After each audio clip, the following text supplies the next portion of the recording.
Bom dia, feliz sábado aos nossos irmãos, nossos amigos.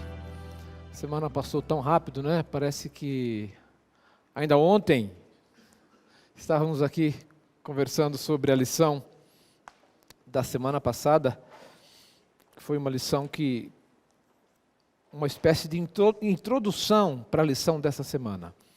Quando falou do grande conflito e da igreja primitiva, fez uma alusão à conversão do apóstolo São Paulo, como um lance, como um capítulo, como algo importante no conflito que viveu a igreja primitiva.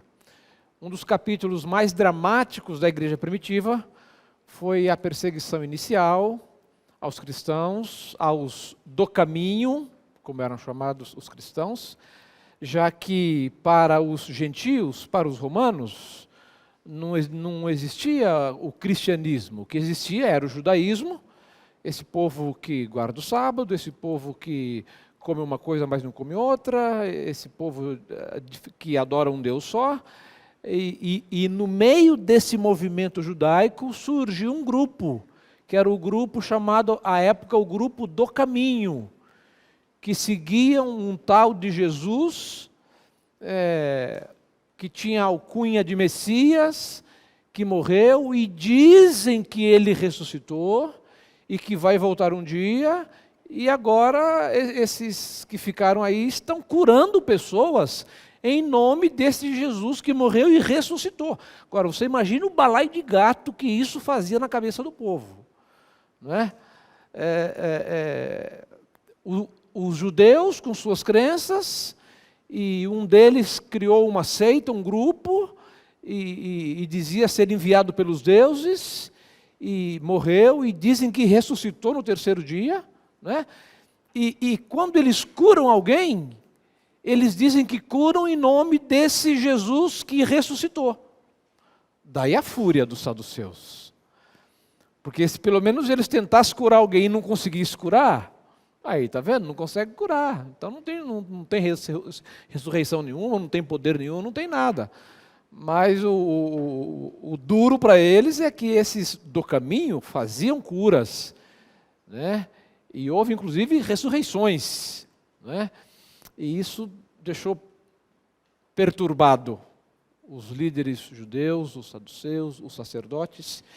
E dentre esses que se perturbaram tremendamente com o que sobrou da figura de Jesus,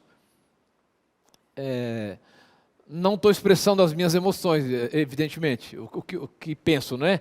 Eu estou dizendo o que deveria ir lá na cabeça dos judeus e romanos primitivos, né?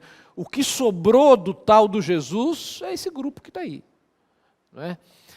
E esse era o pensamento de um jovem senhor, Saulo.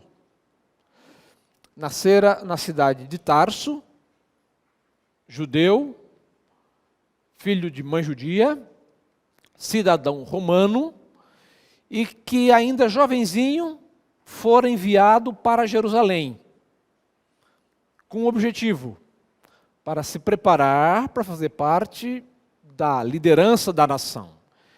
A família cedo percebeu que ele era uma grande promessa. Os amigos logo perceberam que ele era uma grande promessa. E ele vai para Jerusalém, e se você vê o livro de Atos e os escritos de Paulo, você percebe que se criou uma afinidade, uma amizade acadêmica e humana muito bonita entre Saulo ou Saul. O nome de Saulo é uma homenagem ao primeiro rei de Israel, Saul, né? Então, uma amizade entre Saul e um dos grandes mestres de Israel, se não o maior de seus dias, Gamaliel. Gamaliel era considerado um dos homens mais sábios da nação. Ele era aquele que, quando ficaram furiosos e queriam matar e exterminar todos aqueles que eram do caminho, os cristãos, Gamaliel foi aquele que disse assim: olha, vamos fazer assim, vamos deixar as coisas como está. Estamos muito afoitos. Porque Se esse movimento aí não é coisa de Deus, se isso não pertence a Deus, e se não é plano de Deus que isso prospere, isso vai morrer do jeito que está, vai morrer no ninho.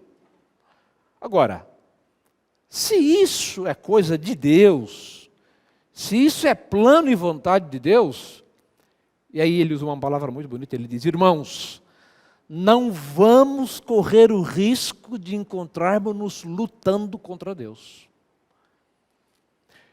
Curioso é que, tendo aprendido com Gamaliel, amava Gamaliel, respeitava Gamaliel, ainda assim, Saulo parece que passou por cima dessa orientação. Não é? Porque então ele parte em busca furioso, em busca dos cristãos. Verso para memorizar. Diz assim: quando esse corpo corruptível se revestir de incorruptibilidade, e o que é mortal se revestir de imortalidade, então se cumprirá a palavra que está escrita: tragada foi a morte pela vitória. Que conflito nós conseguimos identificar aqui? Que confronto nós temos aqui? Qual o conflito que está sendo mencionado aqui?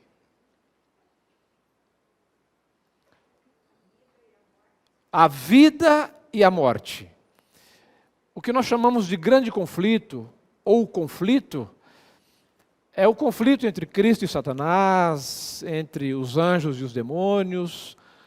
Mas para os humanos, os resquícios disso é uma coisa muito dramática. É o viver ou morrer. É o que Shakespeare diria de ser ou não ser. A vida e a morte. Esse é o grande conflito na vida. Esse é o grande conflito da vida. Nós nascemos e as nossas células começam a caminhada para a sepultura. Então, a vida é um conflito constante, dia a dia, hora a hora, minuto a minuto, contra a morte. As bactérias que inundam o nosso corpo fazem uma luta tremenda para a destruição do nosso organismo. E são barradas pelas células e pela parte saudável, sadia, pelas defesas que o corpo possui, mas o conflito está no nosso corpo também. Não só no aspecto moral, mas também no seu aspecto físico. Indo para a lição de domingo, eu acho importante irmos dia a dia, para a gente concluir depois com a noção de que encerramos o estudo da lição. Não é? Às vezes a gente se detém num ponto, e ele é importante, a gente fica nesse ponto e vai dando asas para ele, e ele cresce, e depois a gente vê que foi até terça-feira. Eu não sei você, mas pelo menos eu volto assim, poxa vida, mas nós não, eu sou do tempo que se recapitulava a lição, não é?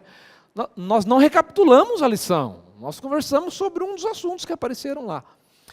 E a parte de domingo fala de Adão e Jesus, dentro dessa ideia de vida e morte, ou morte e vida.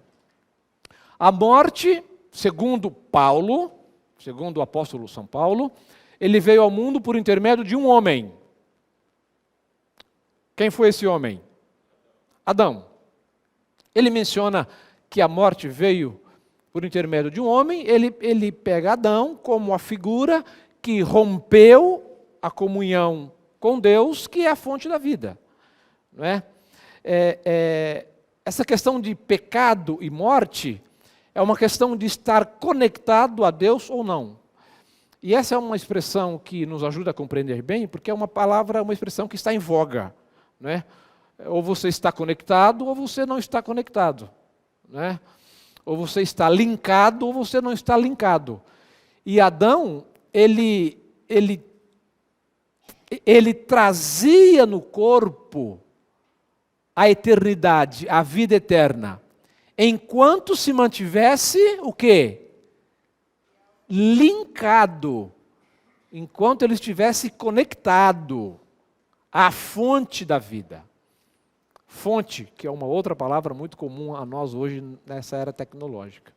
Enquanto ele estivesse ligado à fonte da vida, ele teria vida, a Eva também, os animais, enfim, o Éden todo.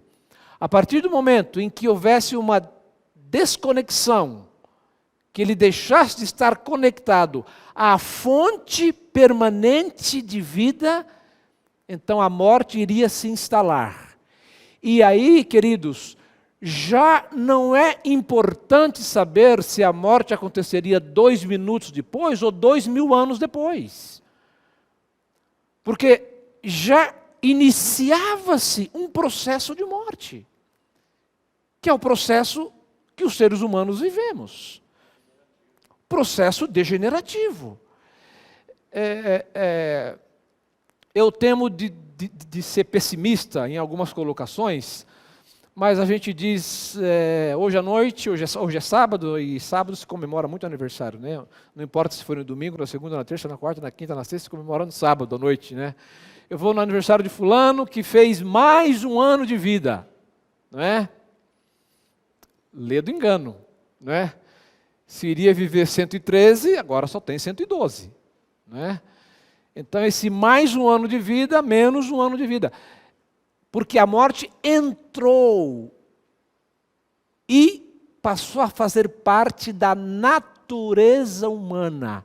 É algo inerente ao humano, a morte.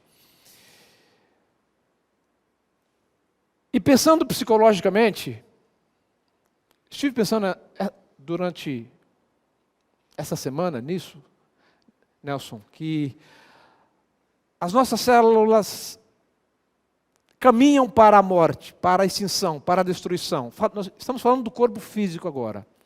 E às vezes, no nosso estado mental, psíquico, emocional, essa questão da morte é tão forte na história humana, no contexto da existência humana, que às vezes, em vida, estando vivos, independente da idade, nós já entramos num contexto de morte. Os especialistas dizem, por exemplo, que a depressão é o último estágio da dor humana. É o último estágio da dor humana.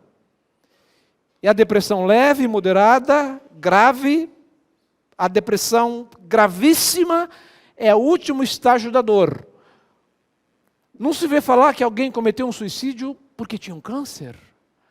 Cometeu um suicídio porque está há 13 anos na fila e não consegue um transplante de rins. Alguém cometeu um suicídio porque tem um problema gravíssimo no coração, tem ponte safena, usa marca-passo. Mas com a depressão é diferente. Então, é o último estágio da dor. Então, é a morte em vida, a ponto da pessoa realmente preferir legalizar, sacramentar o seu estado de não existência. Esse é o resultado do pecado. E o apóstolo Paulo, ele tomou essa ideia de morte e de pecado como um marco crucial da sua teologia. E ele depois olha para Jesus e vê em Jesus a fonte da vida, a fonte da esperança, a fonte da restauração, a fonte do perdão. E os escritos do apóstolo São Paulo são basicamente um embate constante entre o Cristo que salva, que perdoa, que restaura, e a morte, e Satanás, que destrói, que corrompe, que mata, que aniquila. Ele usa muito a palavra aniquilar. Por que esse conceito de vida e morte, de santidade e impureza, de fazer a vontade de Deus e não fazer a vontade de Deus, era tão forte para o apóstolo São Paulo? Queria ouvir uma ou duas pessoas, ou três talvez. Por que será que para esse personagem, Paulo, essa questão era muito forte. Será que ele trazia alguma coisa pessoal que o levou a ter essa visão nítida do conflito? Vida e morte, Cristo, Satanás, anjos, demônios. Ele viveu os dois lados. Os escritos de Paulo são autobiográficos, praticamente, não é? Porque ele experimentou o que é ser um soldado no exército de Satanás. E como alguém mencionou aqui no sábado passado, sincero, honesto, com uma crença firme e forte que estava laborando na fileira dos justos, que estava cumprindo a vontade de Deus. E como a lição também nos mostra, vai nos trazer, a partir de segunda e terça-feira, o apóstolo Paulo, quando fala da edificação da igreja, quando ele usa a metáfora do corpo, e quando ele fala da igreja como um todo, ele faz uma alusão à sua própria conversão também. E nós conhecemos a história, não é? No caminho para Damasco, o Senhor Jesus aparece a Paulo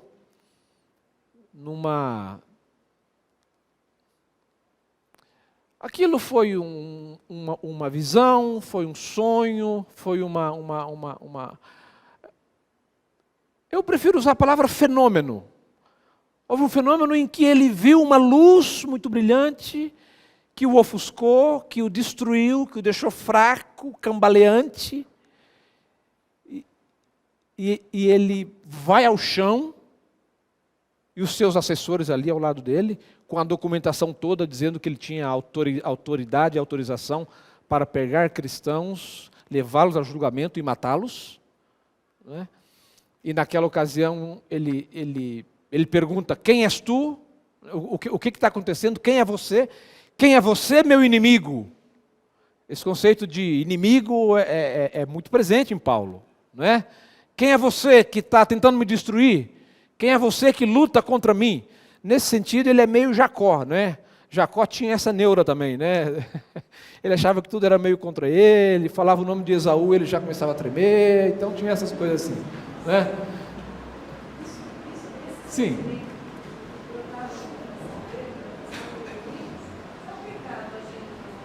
Sim.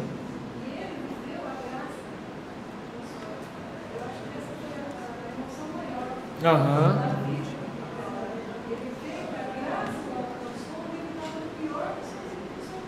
Uhum.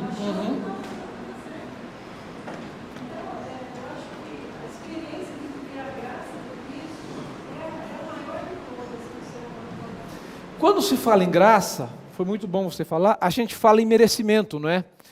Se tem alguém que entrou na graça de Deus, que caiu na graça de Deus, sem ter feito nada para merecer, ou para comprar, ou para ter direito à graça, foi Paulo. Tudo que Paulo fez o colocaria no ponto mais distante da graça, não é? No entanto, ele foi alcançado, e essa palavra é bonita, porque denota o braço de Deus o quê? Estendido. Como diz o Antigo Testamento, meu braço não está encolhido, é o que diz a palavra de Deus. E aí ele vai ao chão, pergunta quem é, e o Senhor lhe diz: eu sou Jesus a quem tu persegues. Ele pergunta o que deveria fazer, e nesse momento, Ellen White diz que vieram à mente ela não usa essa palavra, evidentemente, não é? Mas uma tonelada, uma enxurrada de textos que convencem que convencem Saulo da messianidade de Jesus. Porque uma outra coisa que eu tenho pensado há tempos é que o ministério de Jesus, pela história, historicamente, foram por 3 anos e meio. E Saulo, ele era um líder da nação. Ele vivia em Jerusalém.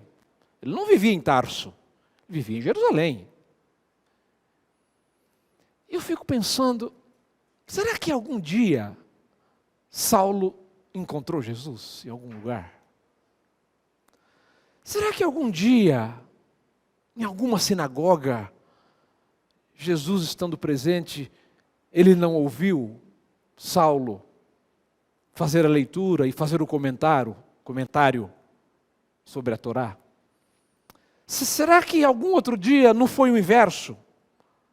Saulo assentado na sinagoga e naquele dia convidaram o Rabi, Jesus, para fazer a leitura e para falar um pouco sobre a Torá. Será que no templo não houve um momento em que eles se encontraram e trocaram algumas pouquíssimas palavras? Essa é uma questão fechada para nós, né? A Bíblia não entra nessa questão. Ellen White, até onde eu sei, a menos que alguém conheça algum texto, mas eu não me lembro dela mencionar algo a esse respeito, e talvez tenhamos surpresas fortes, maravilhosas, quando Jesus voltar.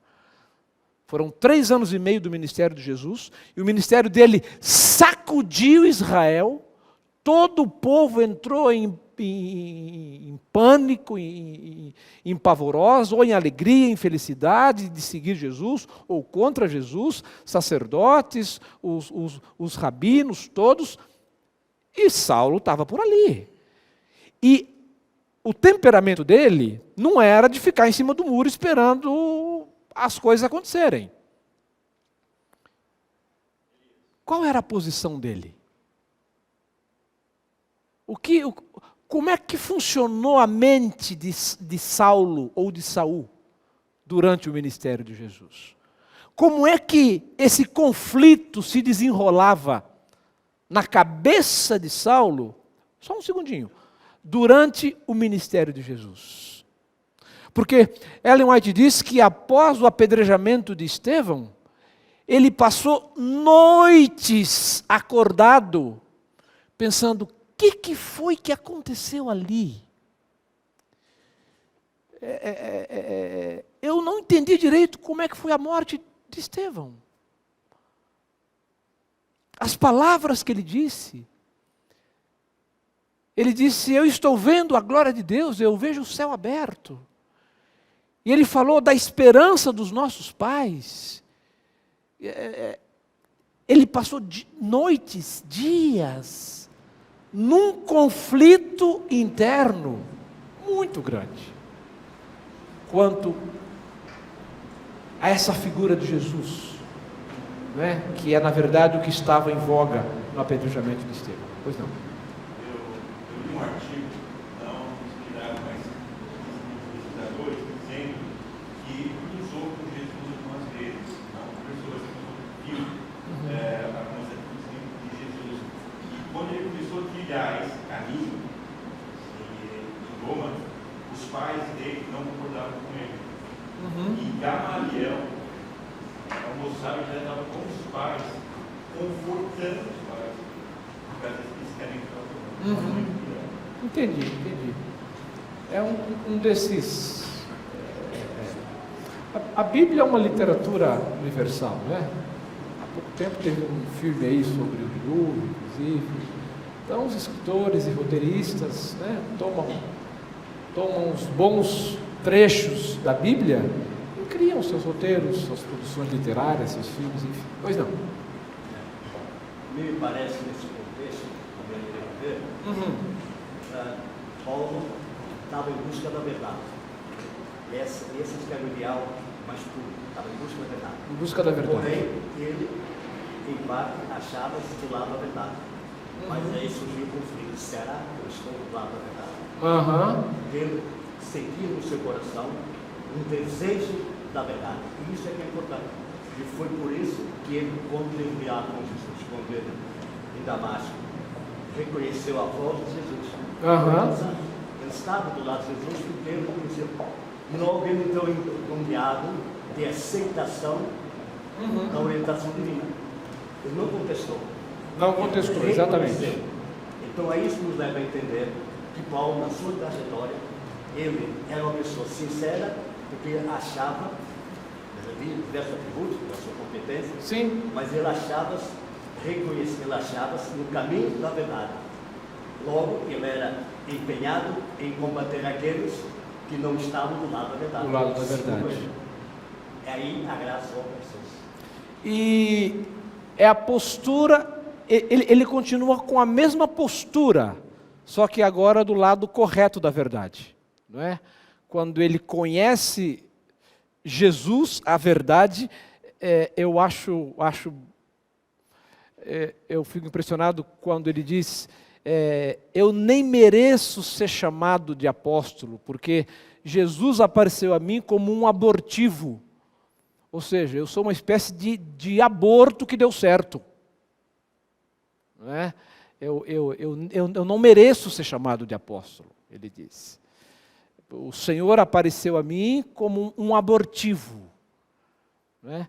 E aí, quando ele conhece a verdade, aí ele passa a usar a mesma tenacidade, força, coragem, energia e saúde para entrar para a história como um dos grandes cristãos, alguns dizem, junto com Lutero, talvez, Santo Agostinho, não sei, um dos maiores cristãos da história da igreja, da história do cristianismo.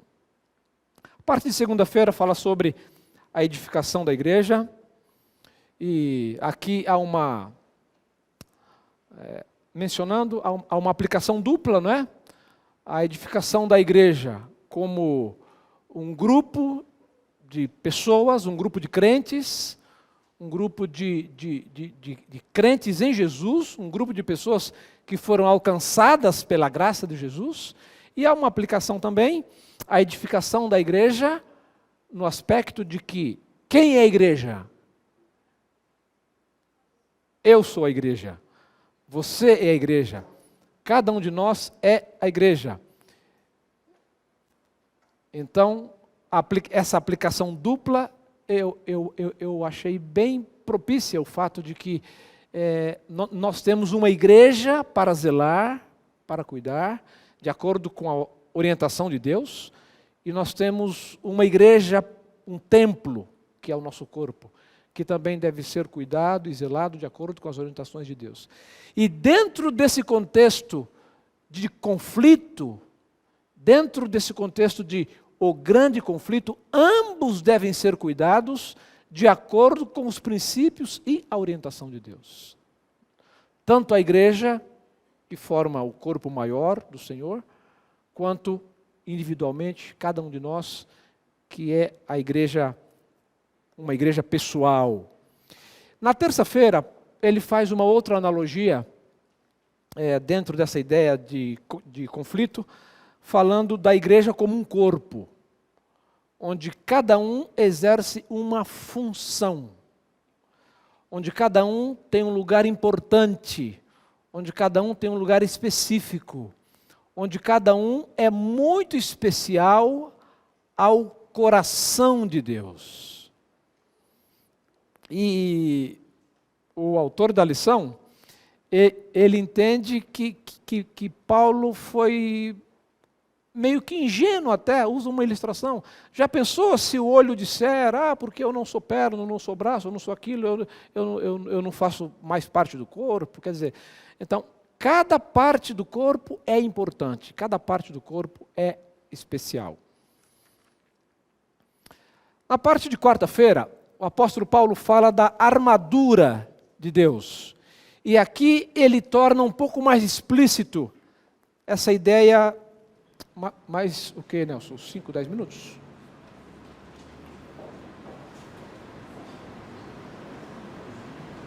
Dez?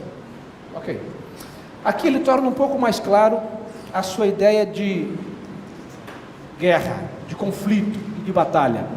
Quando ele apresenta as armaduras de Deus. Sim, pastor. Vou seguir na parte de quarta-feira, observação sobre a parte de terça-feira, segunda e sexta unidade, mas é com respeito ao corpo da igreja como um corpo de Cristo. A Ellen White, ela tem várias declarações, inclusive no livro Mensais Escolhidos, no 1, 2, 3, onde ela diz que Deus tem um corpo organizado na terra, pelo qual ele vai operar até o fim. Então, se esse corpo organizado, a igreja organizada, é um instrumento de Deus para levar o evangelho a todo mundo, isso é muito significativo para nós como igreja organizada. Eu tenho, irmãos, aqui essa apostila, é de um ministério independente que está trabalhando contra isso.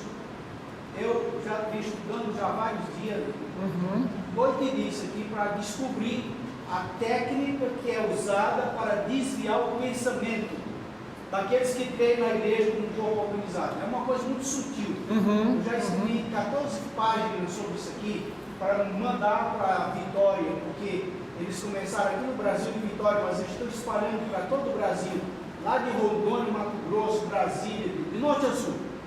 E trabalhando com a classe, com a elite da igreja. É uma coisa muito sutil.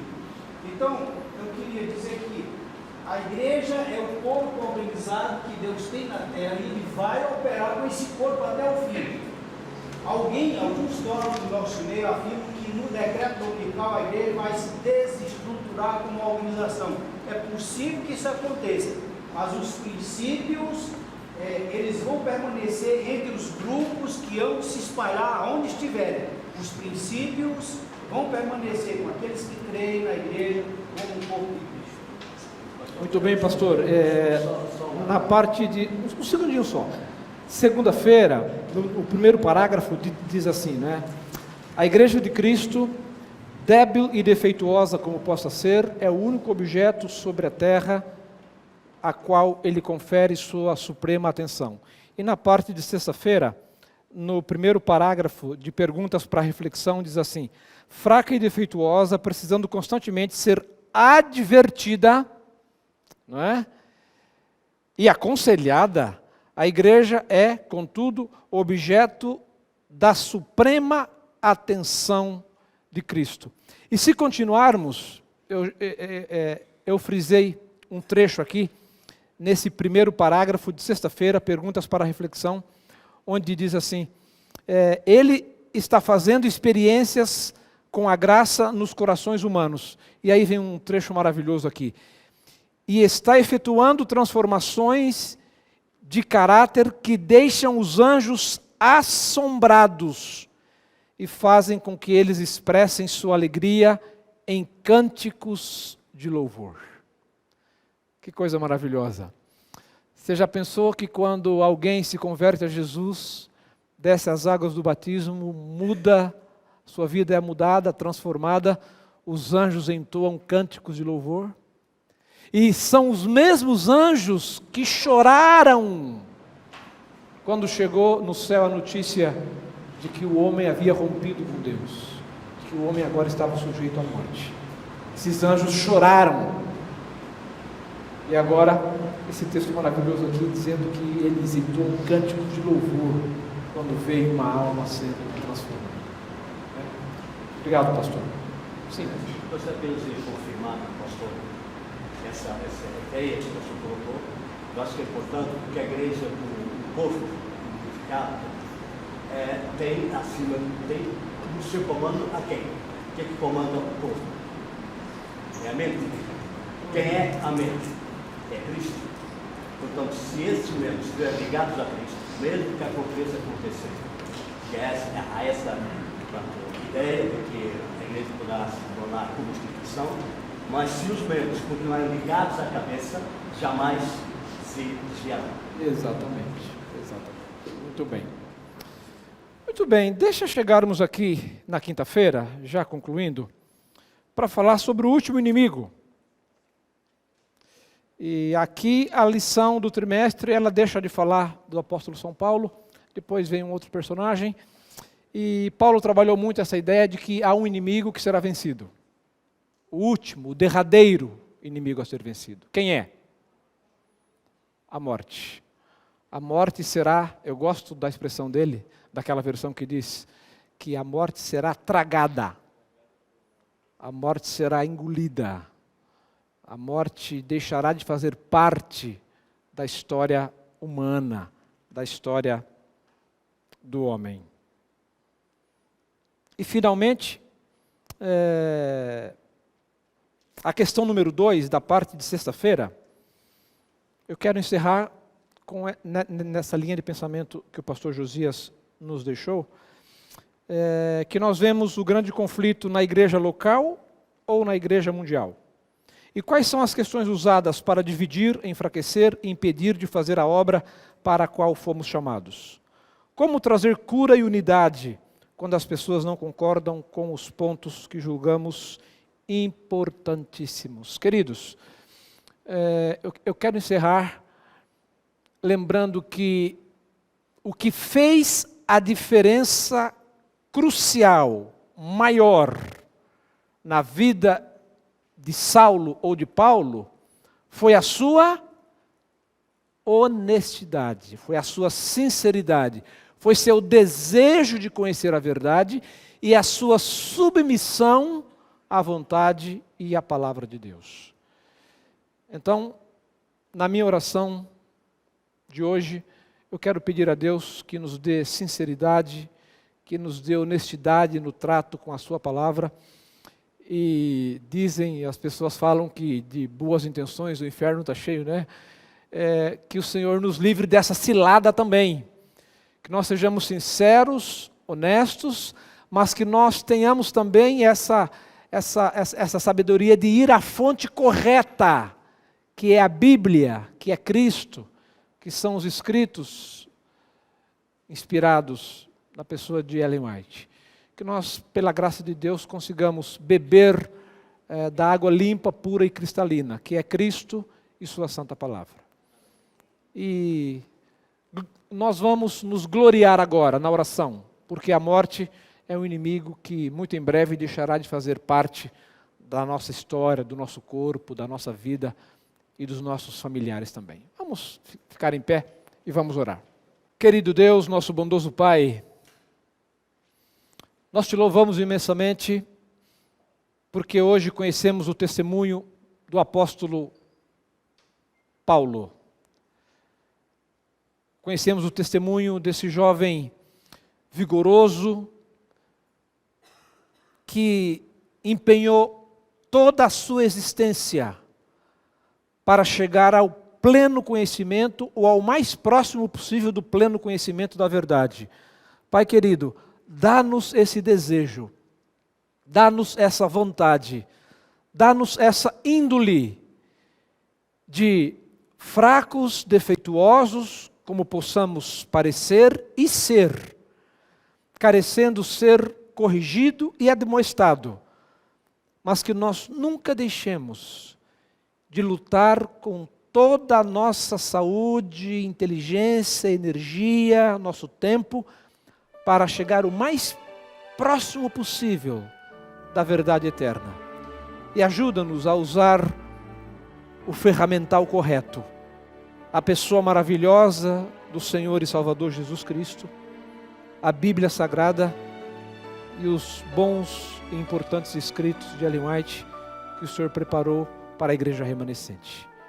Entregamos agora a nossa vida nas suas mãos, confiando em Jesus, nosso Senhor, com o pedido de um bom restante de sábado também, um bom culto para aqueles que irão ao culto, e um bom retorno para seus lares para aqueles que já estiveram no primeiro culto. Amém.